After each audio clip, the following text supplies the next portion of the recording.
E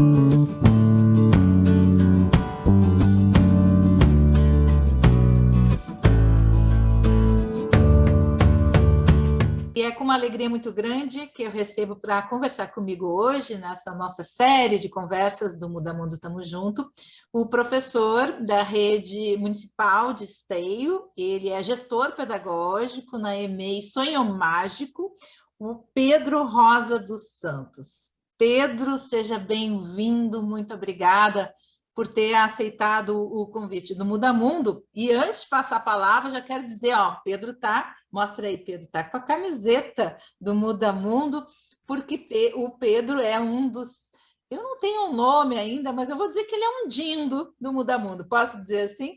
A gente vem realizando já algumas atividades em Esteio, e alguns professores, um em cada escola, né, se voluntaria a ser uma espécie de representante do Muda Mundo dentro da escola, né, e fomentar e instigar outros professores a também resgatar valores, não só a partir dos materiais de projetos, mas de outros materiais também. O que importa é a gente fazer um pouquinho para mudar o mundo, não interessa se é com os livros do Muda Mundo ou com outro recurso, o bacana é a gente ser exemplo, né, Pedro, e inspirar outros professores.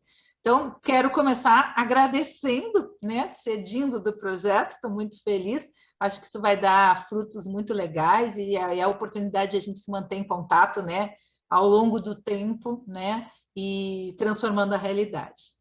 Pedro, obrigada. Começa contando um pouquinho, Pedro, como é que por que tu te tornaste professor? Eu sei que antes, tu é gestor hoje pedagógico da EMEI, mas antes de trabalhar com educação infantil, tu tem mais experiência. Conta um pouquinho da tua trajetória, por favor. Bom, boa tarde, Cris. Primeiro, privilégio conversar contigo. E quando falaste, o Dindo recente e um Dindo encantado, né? Porque estou bem encantado com o Mundo a Mundo, então quero registrar isso. Bom, a minha trajetória na educação, ela é uma trajetória bem interessante, porque começa que quando eu estava nos primeiros anos, eu admirava muito uma professora minha. Então, aquilo me despertava, o olhar dela, o interesse, o carinho com as crianças, com seus alunos. Eu era um aluno dela, né? Até vou citar o nome dela, que é a Prof. Magda. Muito Prof. querida. Marga? Magda. Magda? Magda Ritter. Então, assim, até hoje eu converso com ela, então ficou muito essa coisa marcada em mim, né?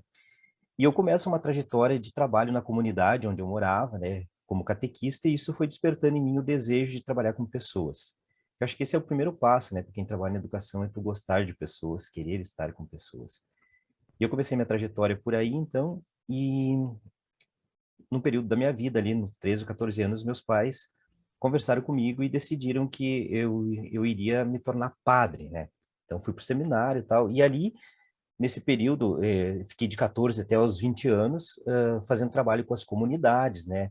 As comunidades eclesiais, enfim, e isso foi me fortalecendo, e com isso, eu tive a oportunidade de fazer o magistério, né? Então, quando eu estava ainda no seminário, e o gosto pela educação, ele se tornou mais forte ainda, quando eu resolvo fazer pedagogia, né? Porque eu acho que isso foi ali um divisor para mim, mas eu sempre tive uma trajetória de trabalho na área social, trabalhando com adolescentes. Primeiro comecei a trabalhar em acolhimento institucional, na época ainda falava os abrigos, né?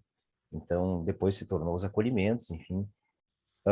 Mas, digamos, a maior parte do meu trabalho foi com adolescentes em cumprimento de medida socioeducativa. Então, eu fui por muito tempo coordenador de unidade de semi-liberdade da FASE, né? Em parceria com uma instituição que tinha uma gestão compartilhada. E esse interesse ele ficou mais forte a partir do momento então que eu comecei a conhecer então essas redes, esse trabalho em rede, esse movimento que eu digo que é um movimento interessante que a gente consegue se articular, fazer articulações. E aí veio também a oportunidade de trabalhar na garantia e defesa de direito de mulheres, né, mulheres vítimas de violência também por um outro projeto. E foi que então esse ano, em maio, que eu tive a oportunidade de começar a trabalhar em esteio na educação. Então, assim, foi mais ou menos eu falasse um choque de realidade, né? Porque imagina, eu venho de um trabalho com adolescentes, cumprindo medida socioeducativa, e eu vou trabalhar com crianças. E aí, então, assim, começou a nascer um novo amor, digamos assim, porque, de fato, estou muito agradecido, feliz. É um trabalho que tem me trazido muita realização, especialmente porque a gente não pensa a criança dentro da escola, mas a gente pensa a criança como um todo, essa criança como um ser em desenvolvimento, que ela precisa estar articulado com todas as outras instâncias, né? Então, isso é uma das coisas que tem me deixado muito feliz do trabalho na Sonho Mágico, lá com uma equipe maravilhosa. Uhum. Então, um pouquinho assim da minha trajetória, Mas tu bem não é resumida. padre, né, Pedro? Olha, eu quase fui, né? Quase. É, e é interessante, né? Porque, na verdade, não fui eu que decidi para o seminário, né? Foram meus pais. Mas eu fiquei bastante tempo também, tenho muita gratidão por tudo que eu aprendi nesse processo, né? Então, mas não sou, não. Hoje eu sou só gestor pedagógico mesmo e pai do Miguel, enfim. Essa ideia de ver a criança como um todo, né? Assim, quer dizer, ver o ser humano. Eu acho que isso está presente no teu trabalho, seja agora com crianças pequenas, bem pequenas, também com jovens em conflito com a lei, né? Quer dizer, é tentar ver o ser humano, o que tem por trás, né? De um jovem que eventualmente está cumprindo uma medida socioeducativa, né? Que causou um dano, enfim. Qual é a humanidade que tem por trás disso? Eu não sei se eu estou fazendo a leitura correta, mas me parece que um pouco é esse teu lugar, né, Pedro? Não, Cris, é bem isso mesmo. Porque, na verdade, assim, eu sempre falo, primeira coisa que a gente tem que pensar indiferente se é adolescente, se são crianças, é uma escuta afetiva, né? Acho que esse é o primeiro movimento que nós, educadores, professores, enfim, né? A gente precisa adquirir muito essa escuta afetiva e simpatizar com as coisas, ou ter empatia com as coisas, né? Porque quando a gente tem empatia com as crianças, com as famílias, com a comunidade, me parece que o nosso trabalho ele tem um outro norte, né? Eu sempre cito o Ardzer, né? Que ele tem um livro que se chama Trocando as Lentes, e a gente fica fazendo esse movimento, acho que todos os dias, de trocar essas lentes, de a gente poder enxergar com outros olhos, né? Porque, na verdade, assim, nós que trabalhamos em educação, a gente não tem nada pronto, não tem nada definitivo. Todos os dias é uma construção, e essa construção ela precisa ser muito coletiva. Eu sempre falo, né? Eu encontrei um espaço onde a gente consegue, apesar do dia a dia ser bastante corrido, a gente consegue ter essa cumplicidade, esse trabalho coletivo, essa ajuda, essa constante ajuda que é muito interessante, porque quando um está um pouco mais, digamos, sobrecarregado, tá com aquele dia a dia que a gente sabe que é pesado mesmo, porque a nossa rotina diária ela é bastante grande, né? Mas é tão bom quando a gente consegue parar, olhar um para o outro e dizer, vamos lá, vamos seguir adiante, vamos tentar pensar. E eu sempre acho que quando a gente tem esse olhar, a gente extrai o que as pessoas têm de melhor, sabe? E isso eu falo em todas as instâncias. E eu acho que tu poder extrair o que tu tem de melhor nas crianças não é difícil. Não é difícil, porque todos os dias um sorriso, aquele olhar, aquele abraço, sabe? Chamar a gente pelo nome, né? Dizer, tava com saudade. Acho que tudo isso vai nos fortalecendo e fazendo com que a gente qualifique mais as nossas ações, as nossas práticas pedagógicas, né? Isso é o diferencial. Então, o esforço, ele é um esforço, digamos que ele é agradável, ele é um esforço que ele te traz, que te dá muito prazer, né? Quando tu olha esse sorriso, quando tu vê uma criança dizendo, olha, hoje eu aprendi isso, olha, hoje eu fiz isso, né? Então, e a gente escuta muito isso nessa relação com as famílias, né? Geralmente, quando final da tarde, quando os pais vêm buscar as crianças, sempre eles têm uma história para contar, e é uma história que emociona a gente, porque a gente está envolvido nessa história, né? Então, é uma coisa muito gratificante, né, Cris? Então, trabalhar com educação, especialmente educação infantil, tem me trazido isso, né? Tem me ensinado muito, em especial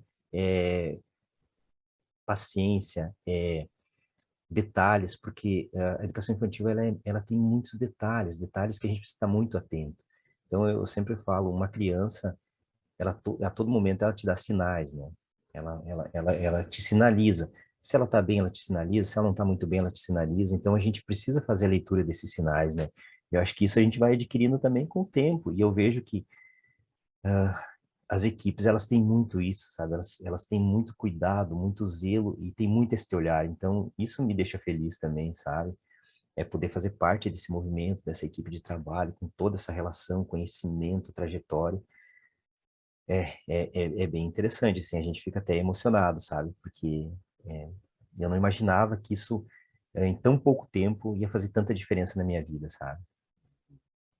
Edu, tu referiste uma obra, Trocando as Lentes, que é uma referência, né, para quem estuda justiça restaurativa, e uma das metodologias utilizadas na justiça restaurativa são os círculos de construção de paz. E eu sei que tu és facilitadora, até a nossa entrevista passada foi com a Vanice Lose, que é aqui de Porto Alegre, que vem, né, trabalhando e fazendo círculos, não só com as turmas e com a comunidade, com os pais, e boa parte dos professores da escola já são também facilitadores. E eu queria saber, tu és facilitador, tu conheceste essa metodologia em função do teu trabalho na fase, com os meninos e as meninas, né, cumprindo medidas socioeducativas, e sim ou não, né? E como é que tu imagina, porque eu também sou facilitadora, né? Começando, né? Uhum. Inexperiente, louca para ampliar, né? E mergulhar nessa piscina, né? Que é a possibilidade de a gente colaborar com construção de paz, de trazer as verdades das pessoas, as histórias, que é muito lindo.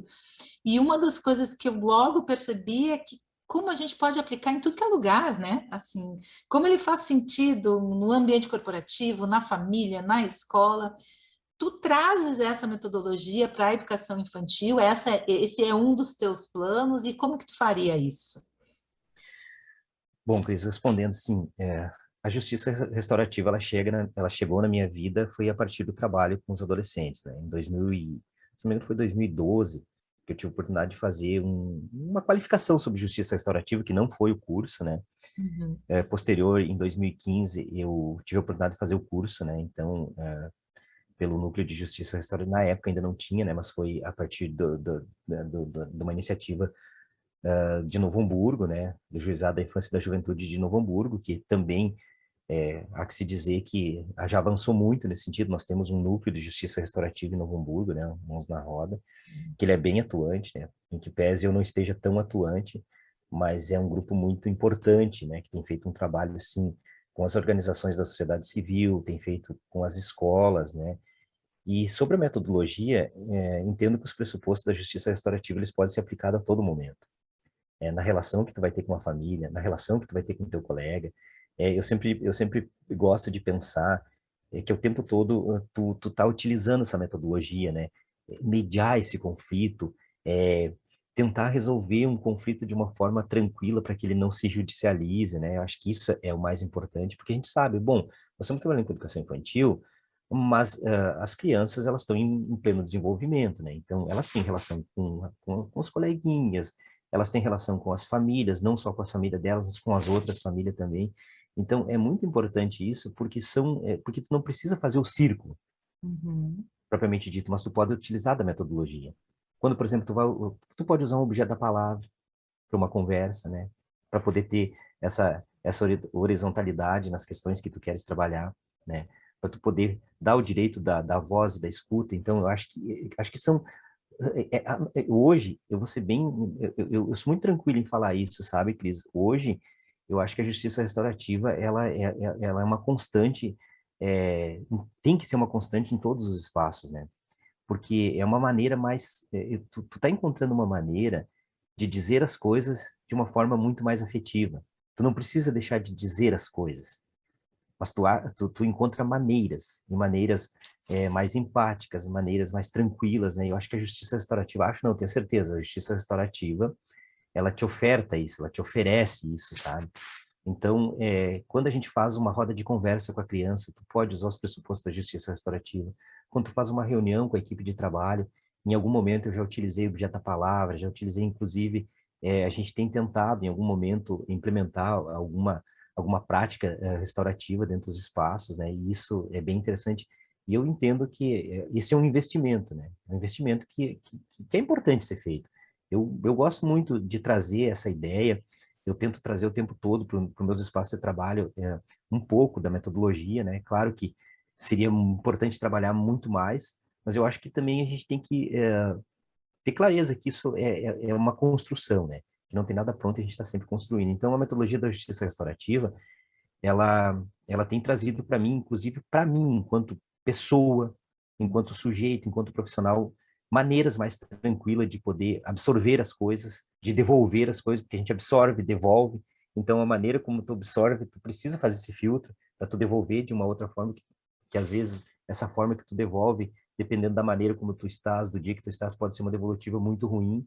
E aí tu acaba melando, vamos dizer assim, uma relação sem ter muita clareza o porquê que isso aconteceu, né? Então, acho que isso da justiça restaurativa é importante. Uhum.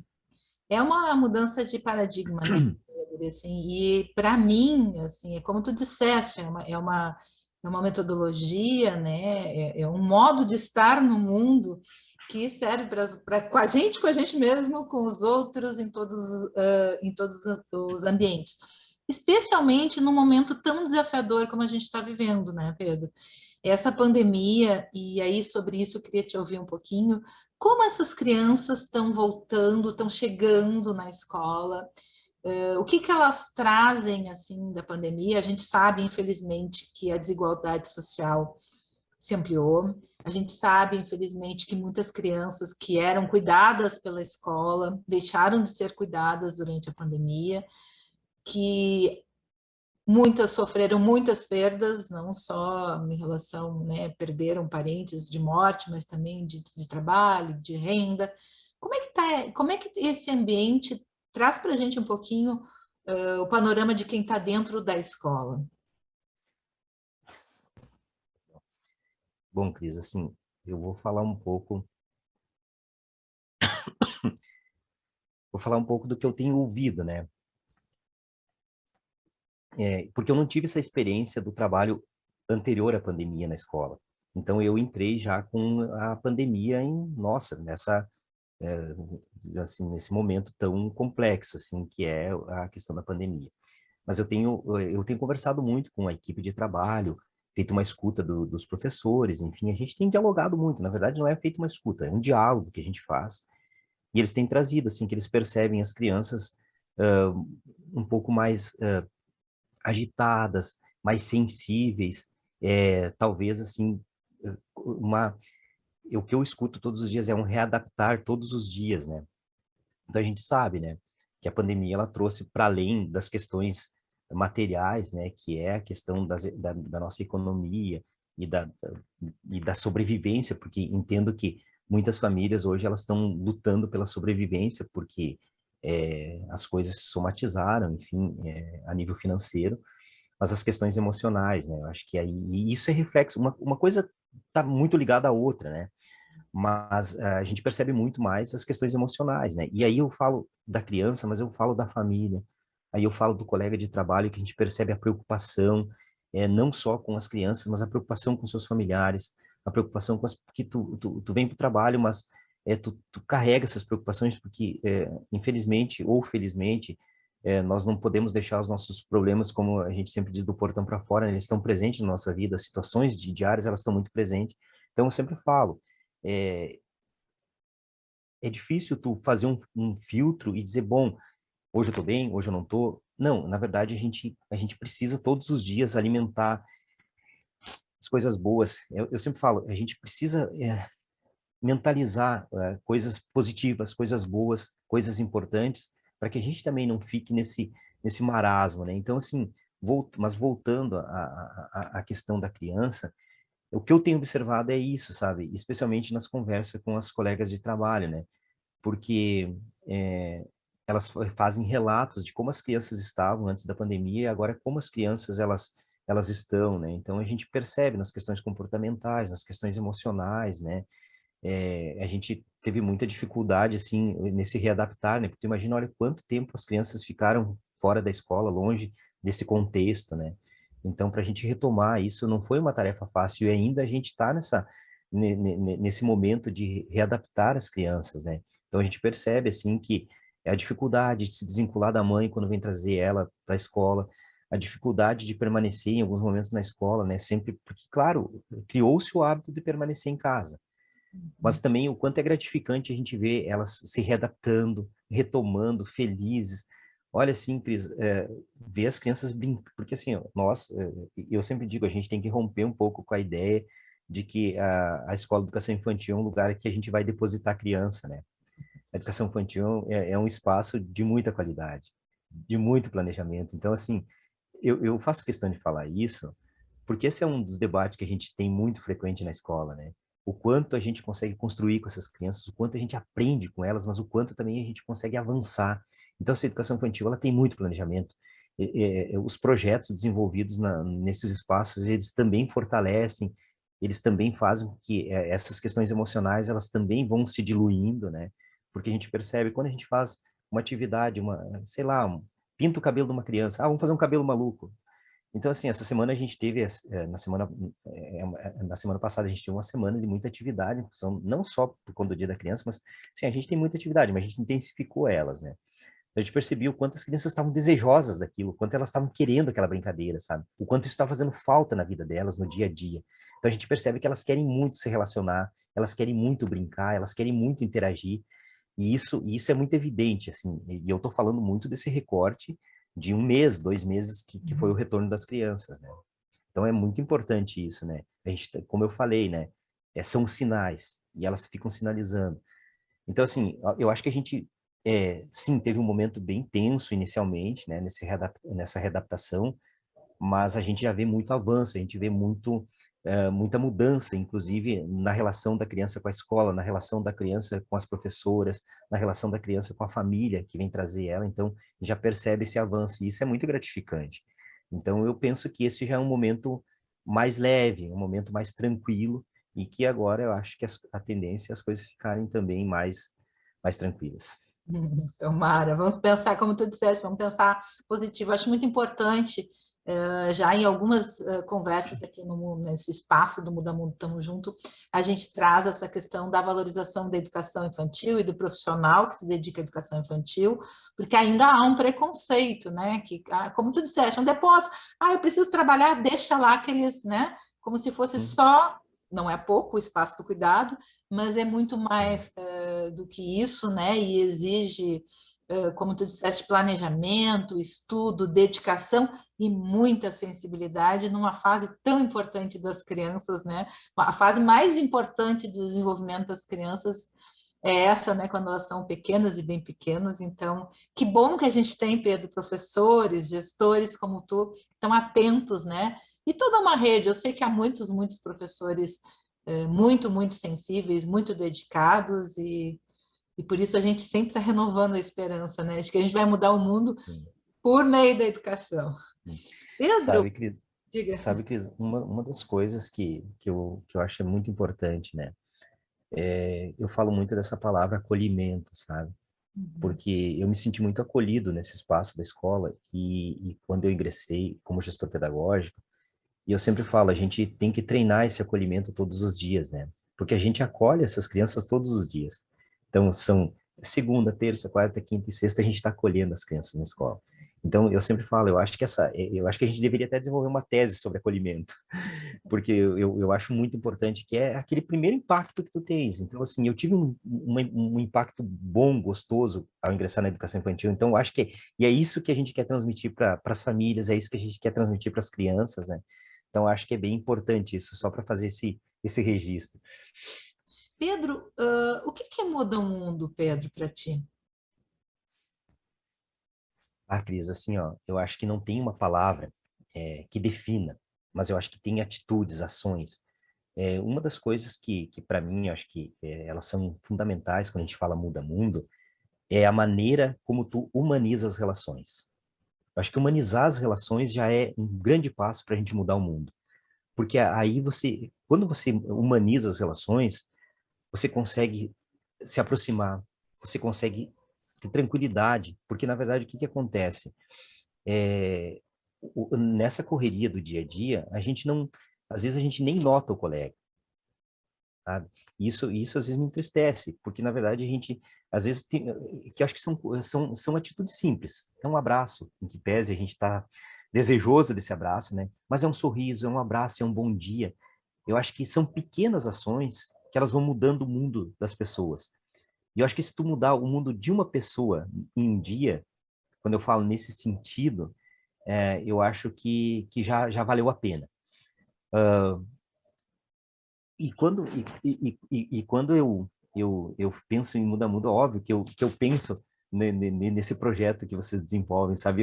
Isso está muito presente na minha cabeça desde os primeiros momentos que a gente teve de conversa, né? Tanto é que, assim, ó, eu tenho falado muito na escola, né? Eu tenho tentado trazer essa ideia, e claro que a gente ainda está nessa construção, né? Mas eu já tenho isso muito presente na minha cabeça, né?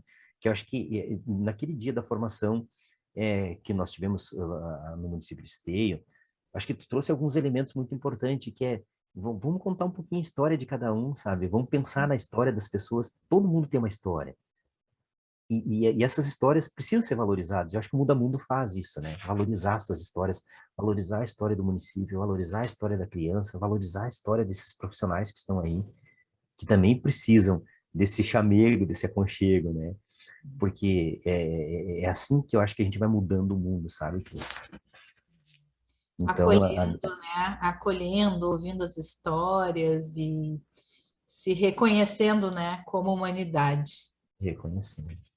Com certeza, acho que esse reconhecimento ele tem que ser constante, né? Tem que ser, acho que isso tem que ser uma prática de cada pessoa que pensa em trabalhar com educação, sabe? Eu acho que isso tem que ser uma bandeira, digamos assim, que a gente tem que carregar todos os dias, né? Eu costumo dizer que a gente, quando fala do Muda Mundo, a gente diz que o nosso principal objetivo é auxiliar os professores no resgate de valores em sala de aula. Mas, na verdade, o nosso principal objetivo é valorizar o professor, porque é ele que muda o mundo, é ele que é exemplo, né? E cada vez mais, assim, eu me encho de esperança e de ânimo para fazer esse trabalho, porque encontro professores como tu, Pedro, como tantos outros, né, que brilham os olhos e que sabem que é de pouquinho em pouquinho, né, que esse sorriso faz a diferença, esse abraço faz a diferença, né, esse como é que tu tá, como é que tu te sente, faz a diferença. Então, que bom, muito obrigada por ser professor, por mudar o mundo e por ser Dindo do projeto, né? E como eu vi um Dindo babão, esse Dindo. Com certeza. Cris, eu só quero fazer um registro, tá? Que eu acho que isso é um registro que eu quero fazer porque eu estou desejoso de fazer ele. Eu quero agradecer muito, primeiro, pela escola ter me acolhido. A Sonho Mágico é uma escola que hoje eu desenvolvi uma relação amorosa com essa escola, sabe? Com as pessoas que estão lá. Então, eu acho que eu tenho que agradecer a cada profissional que está lá por ter me acolhido, por ter me aceito, né? Por ter também compartilhado comigo histórias, que eu acho que é isso que a gente tem feito. E também, Cris, assim, dizer que nós somos passageiros nesses espaços, né? Mas seja na educação, eu acho que a gente está em constante mudança, né? Mas eu acho que o pouquinho que tu consegue levar de ti e também trazer do outro para ti, eu acho que a vida ela vai se tornando muito mais bonita, né? E também agradecer, né, Cris, a oportunidade de conversar contigo, conhecer esse projeto Muda Mundo, que é maravilhoso, que eu estou encantado e que, de fato, o Dindo é babão, sim, porque tem adquirido um encantamento, né? Então, estou bem feliz com essa possibilidade e quero muito que a minha escola também possa ter o privilégio de conhecer mais o projeto e também as ações do projeto. Que bom, Pedro. E a gente vai ficar em contato, além dos 6.000 livros que nós distribuímos às escolas de esteio, né, graças ao patrocínio das empresas em beta, nós já Sim. começamos a realizar as oficinas presencialmente, aos pouquinhos, de pouquinho em pouquinho, né? Acho que eu vou ter o prazer de ir na tua escola também, conhecer. Agora eu fiquei com mais vontade ainda de conhecer essa equipe maravilhosa e acolhedora. E vamos oferecer teatro às crianças, que aí o Dindo vai ficar babão mesmo, porque é um Perfeito. momento maravilhoso. Assim. Ansioso por isso. Ansioso. A expectativa é muito boa. Pedro, muito obrigada por ter conversado comigo e a gente vamos falando, nos mantemos em contato. Obrigada, querido. Eu que agradeço. Obrigado, Cris.